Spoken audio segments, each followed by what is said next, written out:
Na called Su Chen master and with a sincere look asked him if he didn't trust her. Without hesitating for another second, she took off her clothes and while holding it with her hand, started to smile and asked him what he thought about this. She completely undressed and upon seeing this, Tian Yu couldn't help but be left open-mouthed and start blushing. While he had one hand extended to the side, he began pointing at her with the other, and with a confused look asked her why she had completely undressed.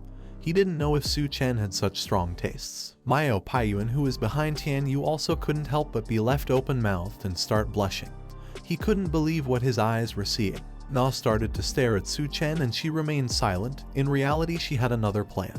While everyone was distracted, she took out a smoke bomb and threw it on the ground, creating a curtain of smoke. Seeing this, Tian Yu and the others didn't take long to realize that she was planning to escape. While the smoke screen was getting bigger and bigger, she decided to take advantage of this opportunity and started running towards the exit. She put a hand on the ground, and seeing that they knew she was planning to escape, she couldn't help but panic. She clenched her teeth tightly and with a terrified look thought that this wasn't good. Just before she could escape, someone's hand appeared and grabbed her by the mouth. She started sweating, looked at the hand, and couldn't help but wonder what was happening. The person who had caught her was none other than Su Chen.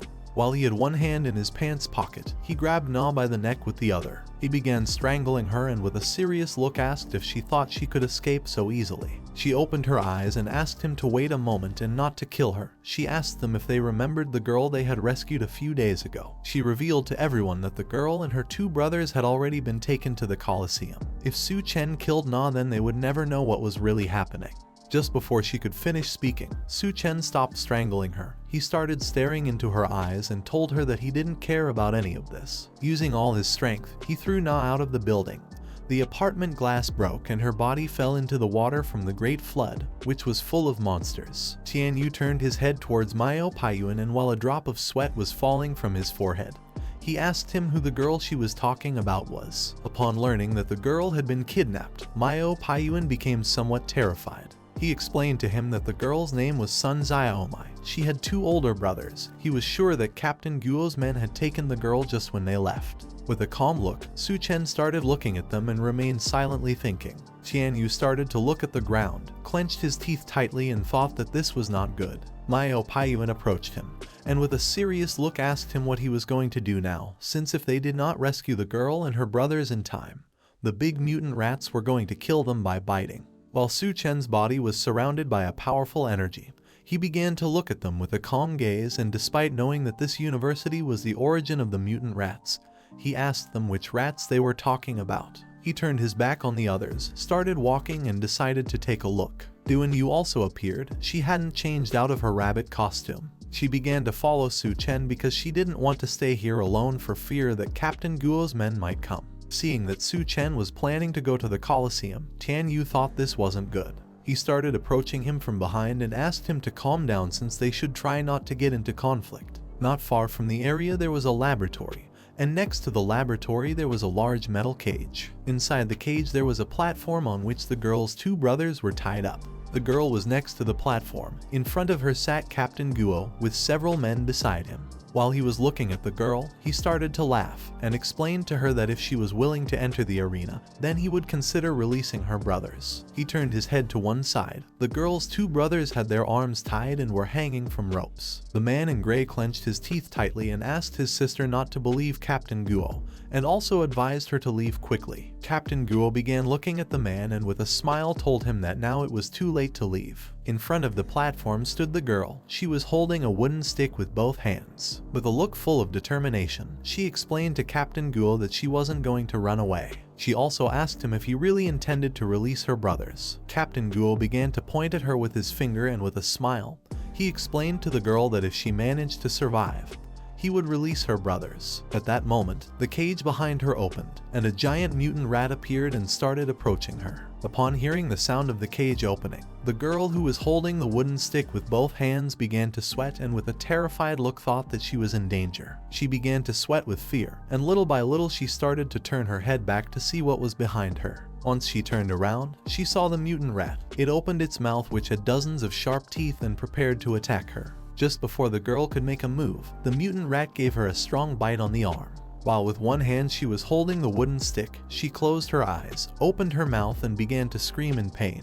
The mutant rat bit her arm even harder and started to move her body from side to side, causing her even more pain. At that moment, the only thoughts that came to her mind were the memories she had of her brothers. Her brother found many mushrooms, sat on the ground next to the girl, and while holding the mushrooms with both hands, explained to the girl that he had found many mushrooms. The girl, who was sitting on the ground and had both hands on her belly, closed one eye, started looking at the mushrooms with the other, and asked her brother if these mushrooms were not poisonous. The bald man who was sitting next to them grabbed his knees with his hands, and seeing that he had brought mushrooms, asked him how he could let her eat something they didn't know if it was poisonous. To check if these mushrooms were really poisonous, the bald man took several mushrooms, opened his mouth and ate them. He decided to try first. If he did not die, then he would give them to Xiaomai to eat. Upon seeing this, the other man and the girl couldn't help but be shocked and open-mouthed at the same time. With a confused look, they couldn't help but wonder if he had gone crazy. It didn't take many minutes before the mushrooms took effect. The bald man let his arms drop to his sides, opened his mouth, and while foam was coming out from inside his mouth, he told them that he was seeing many red umbrellas in the sky. Her other brother put his arms behind his head and soon realized that these mushrooms were poisonous. The girl was in shock, put her arms behind her head, and asked her brother to quickly spit out the mushrooms. Several days later, her brothers prepared to leave. He turned his back on her, slightly turned his head back, and with a cheerful look explained to her that when they finished the task, they were going to earn contribution points. Her other brother also turned his back on her, slightly turned his head back, and with a smile told her that she would no longer have to go hungry. With a calm look, her brother asked her to remember to behave well and not run around. With a sincere look, her other brother promised that when they returned, they would all eat something delicious together. Back in the present, seeing that the mutant rat was attacking the girl, her brothers couldn't help but panic and start sweating. While the tears were falling from his eyes, he asked the girl to run fast and not to worry about them. Her other brother was terrified, and while sweating like crazy, he asked her to flee quickly since she still had a long life ahead of her. Captain Guo put his hand under his chin, started looking at the girl, and with a smile, thought they were very noisy. He asked them both to be quiet. One of Captain Guo's men kicked the log that was under her brother's legs, causing the rope to start strangling them. They began to move their bodies and couldn't help but clench their teeth tightly and scream in pain.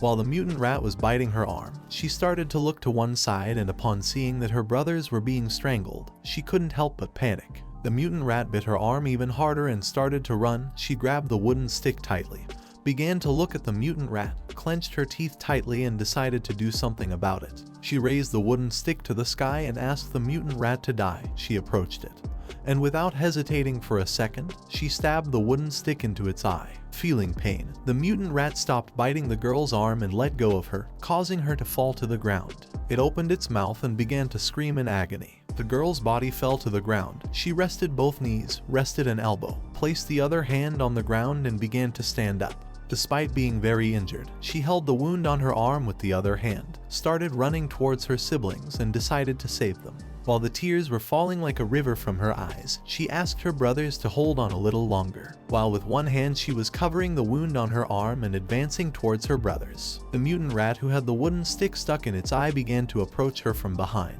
Just before she could realize, the mutant rat approached her, put its paw on her back, causing her to lose balance and fall to the ground. Captain Guo put his hand near his mouth, started looking at the sky, and couldn't help but start laughing. He couldn't believe that a brat like her also wanted to save someone. According to him, this was simply a fantasy, and trash like them shouldn't be alive. The girl fell to the ground, and while she was crying, she clenched her teeth tightly, started crawling towards her siblings, and asked them to hold on a little longer. The mutant rat, who was very furious, began to approach her from behind and prepared to finish her off. Little by little, the ropes began to strangle her brothers. While she was crying, she started to look at her brothers with a sad look, and couldn't help but wonder why this was happening to them. If they only wanted to live, she didn't know who could save them now. At that moment, Su Chen appeared, and using just his hand, gave a strong blow to the mutant rat, tearing off its head. He started looking at it with a serious expression and remained silent. The girl, who was lying on the ground, started to look back, and upon seeing this,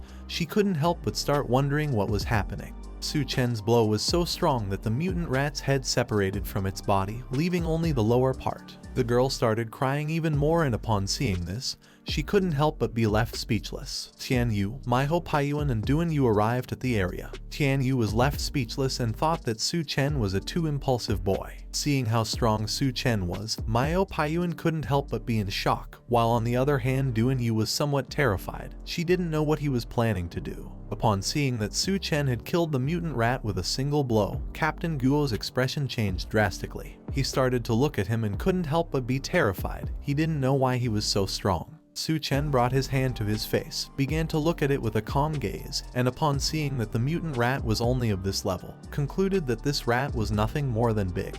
He also realized that it did not have a core. According to him, it felt a bit different from other common mutants. Captain Guo started staring at Su Chen and with a smile called him the bastard. He gave the order to his men to open the cage. Upon hearing his order, his men began to open the cage. Several giant mutant rats began approaching Su Chen.